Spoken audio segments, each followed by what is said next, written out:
বিষয় সত্য ঈশ্বর কে, দেখা যে তার পেতেই হবে।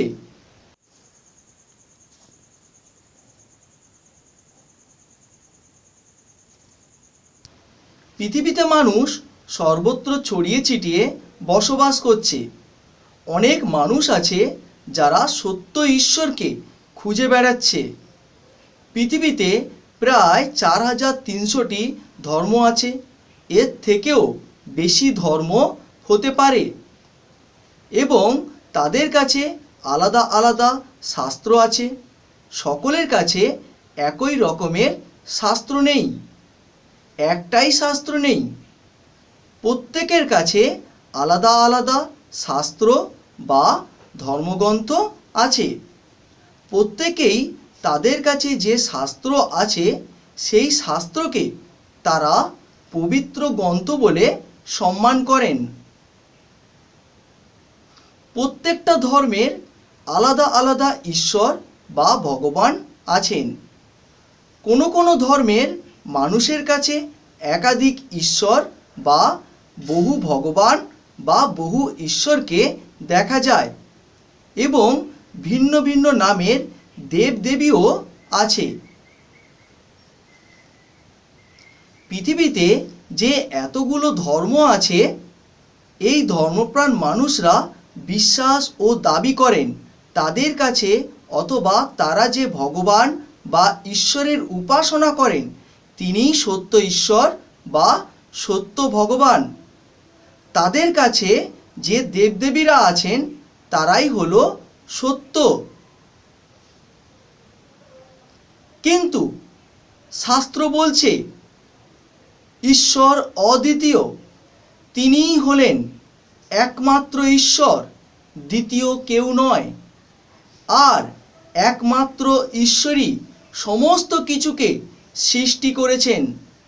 ঈশ্বর মানুষকে পুরুষ ও স্ত্রী করে সৃষ্টি করেছেন। তাহলে এতগুলো ধর্ম ও এতগুলো ধর্মগ্রন্থ বা এতগুলো ধর্মশাস্ত্র কোথা থেকে এলো? তাহলে এতগুলো ধর্ম ও এতগুলো ধর্মগ্রন্থ কোথা থেকে এলো? আলাদা আলাদা ঈশ্বর বা আলাদা আলাদা ভগবান দেবতা, আলাদা আলাদা দেব দেবী ও তাদের ভিন্ন ভিন্ন নাম কোথা থেকে এলো?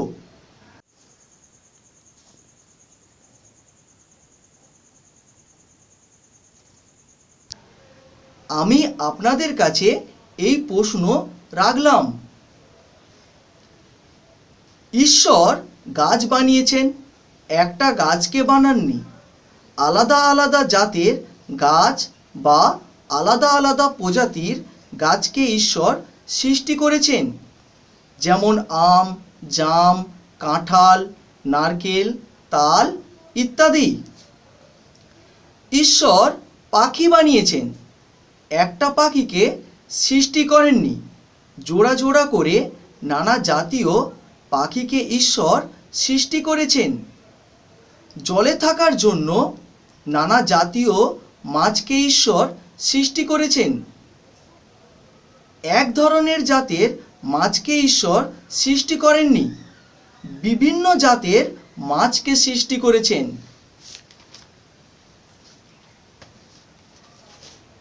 ঈশ্বর পশুকে সৃষ্টি করেছেন।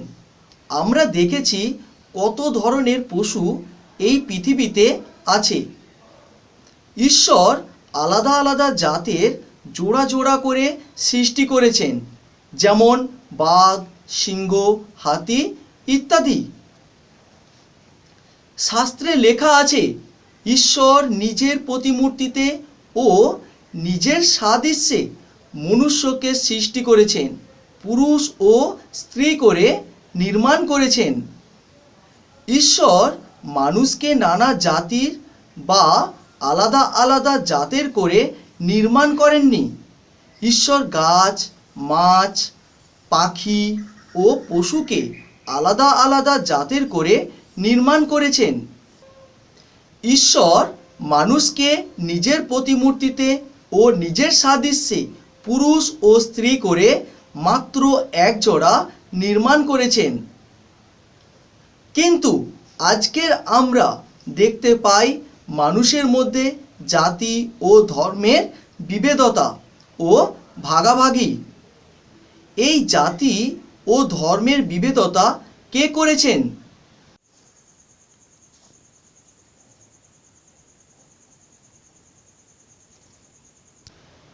ঈশ্বর তো জাতি ও ধর্মের বিভেদতা ও ভাগাভাগি তৈরি করেননি, মানুষই এই জাতি ও ধর্মের বিভেদতা করেছে। মানুষ জাতি ও ধর্ম বানিয়ে একে অন্যের থেকে নিজেদেরকে আলাদা করে নিয়েছে। ঈশ্বর চান মানুষ সত্য জানুক, আমি ও আপনি সত্যকে যেন জানতে পারি। আমরা তিন ধরনের ধর্মীয় বিশ্বাস দেখতে পাই, অথবা তিন প্রকারের ঈশ্বরের উপরে মানুষের বিশ্বাসকে দেখতে পাই।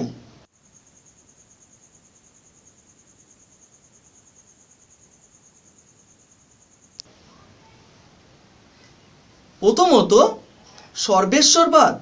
সর্বেশ্বরবাদ কি? এটি হলো এমন একটি বিশ্বাস, ঈশ্বর বলতে বিশ্বজগতের বাইরে কোনো শক্তি বোঝায় না। আবার বলছি, এটি এমন একটি বিশ্বাস, ঈশ্বর বলতে বিশ্বজগতের বাইরের কোনো শক্তি বোঝায় না। তারা বিশ্বাস করে ঈশ্বর এই মহাবিশ্বের বাইরে নয়।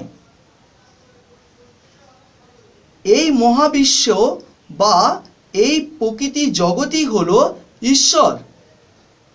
তাদের বিশ্বাস এই মহাবিশ্ব বা আমাদের চারপাশে এই সুন্দর প্রকৃতি, এই সুন্দর জগৎ হলো ঈশ্বর। আমাদের চারপাশে যা কিছু দেখতে পাই সেই সকল বস্তুর ভেতরেই ঈশ্বর অন্তর্নিহিত রয়েছেন বলে মনে করা হয়। তাই সর্বেশ্বরবাদীরা আলাদা কোনো পৃথক স্বতন্ত্র ব্যক্তি ঈশ্বরের বিশ্বাস করেন না। ইতিহাসে সর্বেশ্বরবাদকে উল্লেখ করা হয়েছে টোটেম প্রথা নামে। টোটেম প্রথা কি? অস্ট্রেলিয়ায় বসবাসকারী কোনো আদিবাসী জনগোষ্ঠীর ধর্ম সংক্রান্ত বিশ্বাস ও প্রথা। এই প্রথা ব্যক্তি বা প্রতিচ্ছবির উপাসনা করা হয় না। এ হলো এক ধরনের নৈবেক্তিক শক্তির উপাসনা। টোটেম ধর্মের আরাধিত ঈশ্বর হলো নামহীন। এ এমন এক শক্তি পৃথিবীতে অসংখ্য বস্তুর মধ্যে স্থায়ীভাবে বিরাজমান ও পরিব্যাপ্ত। এটি আদিবাসী জনগোষ্ঠীর ধর্মীয় বিশ্বাস। সর্বেশ্বরবাদের মতে ঈশ্বরকে প্রকৃতি বলা হয়। আমাদের চারপাশে যা কিছু আছে, যেমন জল, মাটি, বায়ু, গাছ, পাহাড়, পশু পাখি ইত্যাদি হলো ঈশ্বর। সত্য জানুন, কিন্তু ঈশ্বর এই প্রকৃতির বাইরে থাকেন, আর তিনি এই সুন্দর প্রকৃতিকে সৃষ্টি করেছেন। এই প্রকৃতি ঈশ্বর নয়, আর এই প্রকৃতির কোনো বস্তুর মধ্যে ঈশ্বর অবস্থান করেন না। দ্বিতীয়ত, বহু ঈশ্বরবাদ। এর অর্থ হলো একাধিক ঈশ্বর বা দেবতায় ও দেবদেবীর উপরে বিশ্বাস। কিন্তু কোনো ব্যক্তি বহু ঈশ্বরবাদে বিশ্বাসী হলে তাকে বহু ঈশ্বরবাদী বলা হয়, এবং যে সকল ধর্ম বহু ঈশ্বরবাদে বিশ্বাসী সে সকল ধর্মকে বহু ঈশ্বরবাদী ধর্ম বলা হয়।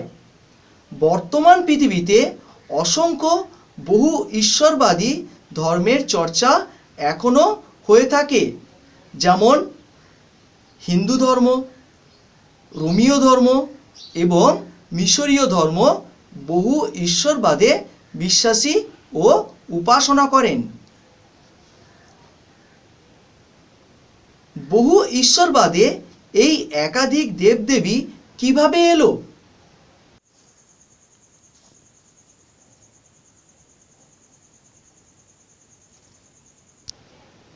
মানুষের মনে যেখানে যেখানে ভয় এলো সেখানেই কোনো না কোনো নতুন দেব দেবীর বা দেবতার উৎস হয়েছে। ভালো ফসলের জন্য দেবতা, জল দেবতা, ভূমির দেবতা, সূর্যের দেবতা, মানুষ এই সকল দেবতাদেরকে খুশি করতে লাগলো। কিন্তু বহু ঈশ্বরবাদে দেবতা ও দেবদেবীদের মধ্যে অন্তর্দ্বন্দ্ব দেখা যায়। এখন মিশরের দেবতা ও রোমীয়দের দেবতার কেউ পূজা করে না। মিশরের ও রোমীয় দেবতারা বিলুপ্ত হয়ে গেছে। এখন Carnegie museum of natural history জাদুঘরে মিশরীয় দেবদেবীদের প্রকৃতি রয়েছে। তৃতীয়ত, ধর্মীয় বিশ্বাস বা ঈশ্বরের প্রতি বিশ্বাস দেখব। যেমন একেশ্বরবাদে বিশ্বাসী। এর অর্থ হলো শুধুমাত্র একজন ঈশ্বরের প্রতি বিশ্বাস ও তার উপাসনা করা। একেশ্বরবাদ ধর্মগুলি হলো ইহুদি ধর্ম, ইসলাম ধর্ম, খ্রিস্ট ধর্ম ও শিখ ধর্ম। আরও অনেক একেশ্বরবাদী ধর্ম রয়েছে। উদাহরণ, একজন ঈশ্বর যে আছেন, একটি উদাহরণ দেখি। একটি রাজ্যে কতগুলো রাজা থাকে? 1, 2, 3, 10, 50 জন, 100 জন, 1000 জন ইত্যাদি?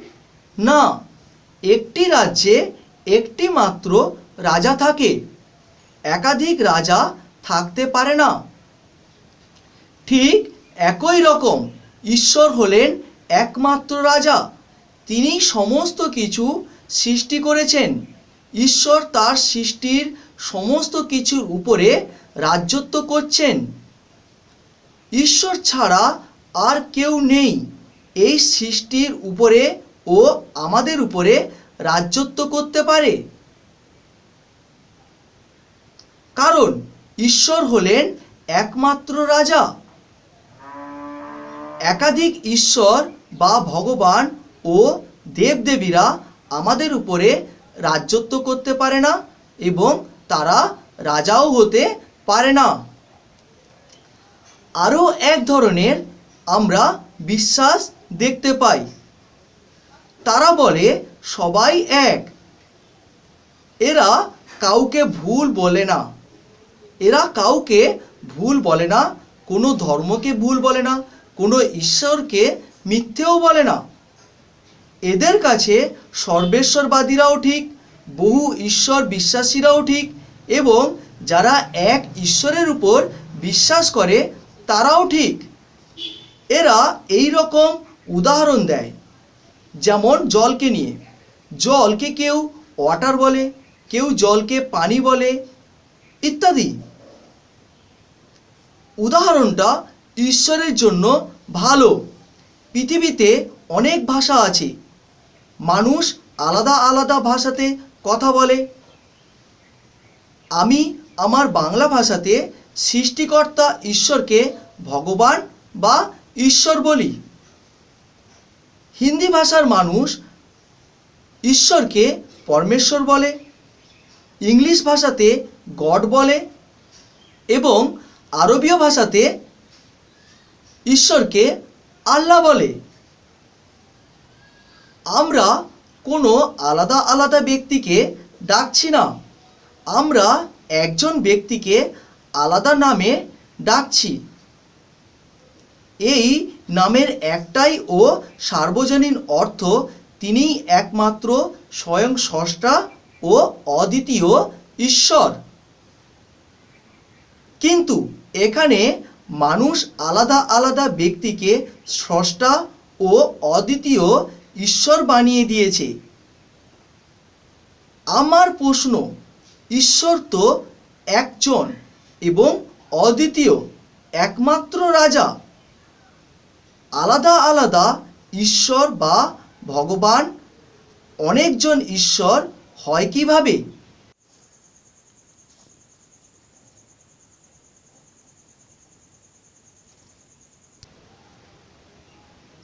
কে এই সত্য ঈশ্বর?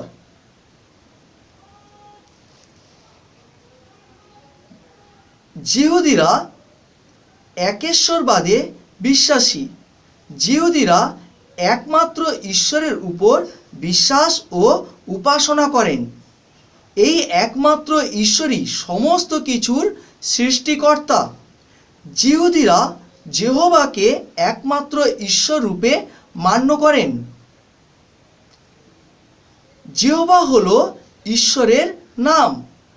জিহুদিদের শাস্ত্রে মসিহের কথা লেখা আছে, যিনি মানব জাতির মুক্তিদাতা হবেন।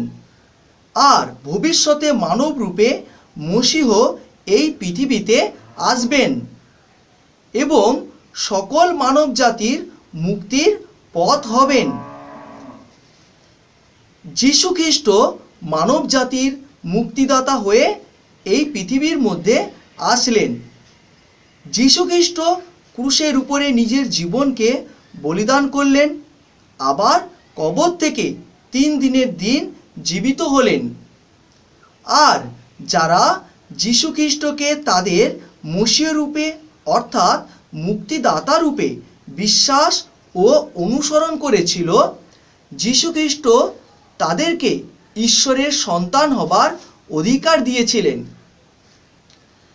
যারা যীশু খ্রিস্টকে অনুসরণ করেছিল, লোকেরা তাদের নাম দিয়েছিল খ্রিস্টিয়ান। প্রভু যীশু খ্রিস্ট কোনো ধর্ম প্রতিষ্ঠা করতে এই পৃথিবীতে আসেননি। প্রভু যীশু খ্রিস্ট এসেছিলেন ঈশ্বরের সঙ্গে মানুষের মিলন করিয়ে দিতে। মানুষ সৃষ্টিকর্তা একমাত্র ঈশ্বরকে জানতে পারে ও ঈশ্বরের সঙ্গে মধুর সম্পর্ক তৈরি করতে পারে। সেই জন্য প্রভু যীশু খ্রিস্ট মসিহ রূপে এই জগতে স্বর্গ থেকে আসলেন। ধর্ম কাকে বলে অথবা ধর্ম কি?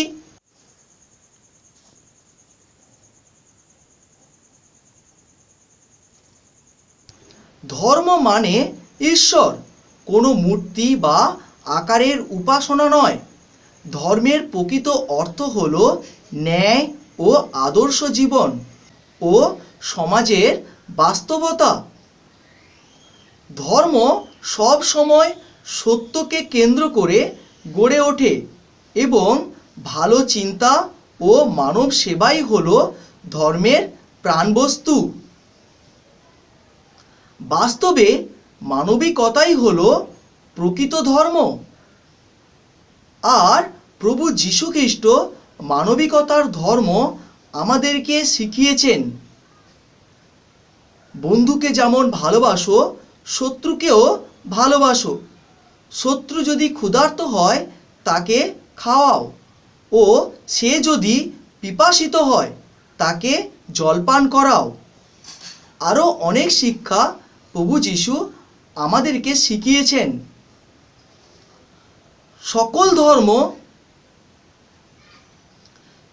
ধর্মে সকল ধর্মশাস্ত্র আমাদেরকে উত্তম উত্তম বিষয়ে শিক্ষা দেয়। আমাদের নৈতিক আচার ব্যবহার কেমন হওয়া উচিত। সকল ধর্মশাস্ত্রে লেখা আছে ভালোবাসতে, সৎ জীবনযাপন করতে, ধার্মিক হতে উৎসাহ ও প্রেরণা দেয়। এইটুকু যথেষ্ট নয় আমাদেরকে ঈশ্বরের সঙ্গে মিলন করিয়ে দিতে। কোনো ধর্মশাস্ত্র পারে না পতিত পাপী মানুষকে পাপ থেকে উদ্ধার করতে ও পাপের ক্ষমা দিতে এবং ঈশ্বরের সঙ্গে মিলন করিয়ে দিতে। কোনো ধর্মশাস্ত্র পারে না। উদাহরণ, ধরুন সমুদ্রের মাঝখানে একটি সুন্দর দ্বীপ আছে। আমরা সবাই এই সুন্দর দ্বীপে যাচ্ছি। আমরা সকলে যে যার বাড়ি থেকে যাত্রা শুরু করে ওই সমুদ্রের তীরে পৌঁছালাম। এবার আমাদের এই সমুদ্র পেরিয়ে দ্বীপে যেতে হবে, আর আমাদের মাধ্যমের প্রয়োজন। মাধ্যম ছাড়া আমরা কেউ সমুদ্র পেরিয়ে ওই দ্বীপে পৌঁছতে পারি না। ঠিক একই রকম পৃথিবীতে সকল ধর্মশাস্ত্র আমাদেরকে বাড়ি থেকে সমুদ্রের পার পর্যন্ত পৌঁছে দেবার মতো। কোনো ধর্মশাস্ত্র আমাদেরকে ঈশ্বরের সঙ্গে মিলন করিয়ে দিতে পারে না। আমরা সবাই সমুদ্রের তীর পর্যন্ত এসেছি, কিন্তু দ্বীপে এখনো পৌঁছতে পারিনি।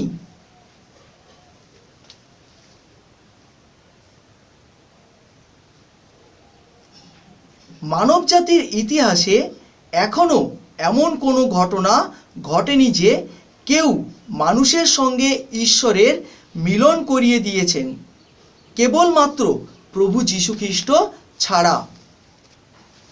মানবজাতির ইতিহাসে যীশু খ্রিস্ট বর্ণিত হয়েছে পাপী মানুষের পাপের জন্য নিজের জীবনকে ক্রুশের উপর বলিদান করতে,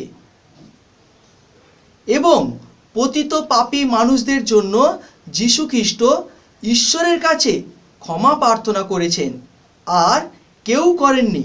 প্রভু যীশু খ্রিস্ট একমাত্র মাধ্যম ও পথ, যিনি আমাদেরকে অর্থাৎ সকল পাপী মানুষকে উদ্ধার করতে ও ঈশ্বরের সঙ্গে মিলন করিয়ে দিতে পারেন।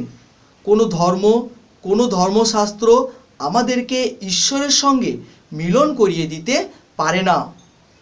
সকল ধর্মশাস্ত্র আমাদেরকে ভালো শিক্ষা দিতে পারে, কিন্তু ঈশ্বরের সঙ্গে মিলন করিয়ে দিতে পারে না। কেবল একজনই পারেন, তিনিই হলেন প্রভু যীশু খ্রিস্ট, আর দ্বিতীয় কেউ নেই। কেবল প্রভু যীশু খ্রিস্ট পারেন আমাদেরকে ঈশ্বরের সঙ্গে মিলন করিয়ে দিতে। শয়তান চায় না মানুষ সত্য জানুক। শয়তান কখনো চায় না আপনি ঈশ্বরকে জানতে পারি।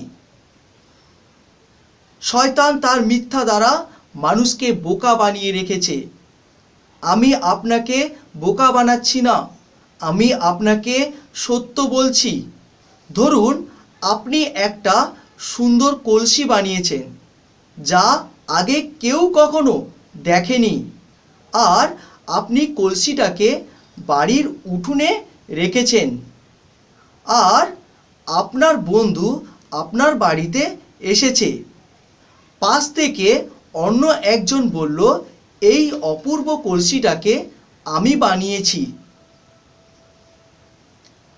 আপনার বন্ধু ওই ব্যক্তির প্রশংসা ও গৌরব করতে লাগলো। আপনার বন্ধু একবারও যাচাই করলো না কে এই কলসিটাকে বানিয়েছেন। আর আপনি এই সমস্ত ঘটনাকে দেখলেন। আপনি কি দুঃখ পাবেন না? হ্যাঁ, আপনি অবশ্যই দুঃখ পাবেন, কারণ কলসিটা আপনার। কলসিটাকে আপনি নিজে সৃষ্টি করেছেন, অথবা আপনি কলসিটাকে নিজের হাতে বানিয়েছেন। আপনি প্রশংসা পাবার যোগ্য, কিন্তু আপনি প্রশংসা থেকে বঞ্চিত হয়েছেন। ঠিক একই রকম ঈশ্বর হলেন সমস্ত কিছুর সৃষ্টিকর্তা। তিনিই একমাত্র রাজা।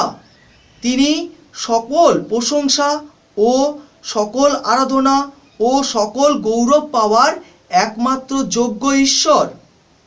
আমরা অন্য কাউকে সৃষ্টিকর্তা ঈশ্বররূপে মান্য করতে পারি না এবং তার আরাধনা ও গৌরব করতে পারি না। প্রভু যীশু খ্রিস্ট নিজের মুখে দাবি করেছেন, আমি পথ, আমি সত্য ও আমি জীবন। আমার মাধ্যমে না আসলে কেউ পিতা ঈশ্বরের কাছে যেতে পারবে না। যীশু খ্রিস্ট হলেন একমাত্র মাধ্যম, আমরা যার মাধ্যমে স্বর্গে ঈশ্বরের কাছে যেতে পারি। শাস্ত্র বলছে যীশু খ্রিস্টকে জানাই হলো ঈশ্বরকে জানা। যীশু খ্রিস্ট হলেন অদৃশ্য ঈশ্বরের প্রতিমূর্তি। তিনি স্বর্গ থেকে এসেছেন, আবার যীশু খ্রিস্ট স্বর্গেতে গেছেন, আবার যীশু স্বর্গ থেকে ফিরে আসবেন, তিনি প্রতিজ্ঞা করেছেন। যারা যীশু খ্রিস্টকে জগতের একমাত্র মুক্তিদাতা ও নিজের উদ্ধারকর্তা রূপে বিশ্বাস করেছে ও হৃদয়ে গ্রহণ করেছে, যীশু খ্রিস্ট তাদেরকে ঈশ্বরের সন্তান হবার অধিকার দিয়েছেন এবং তারা প্রত্যেকে ঈশ্বরের সন্তান হয়েছেন। আর প্রভু যীশু খ্রিস্ট যখন ফিরে আসবেন তাদেরকে তিনি সঙ্গে করে স্বর্গেতে নিয়ে যাবেন। আমেন। সত্য ঈশ্বর আপনাদের সকলকে আশীর্বাদ করুক। সত্য একমাত্র ঈশ্বর আপনাদের সকলের মঙ্গল করুন। আমেন।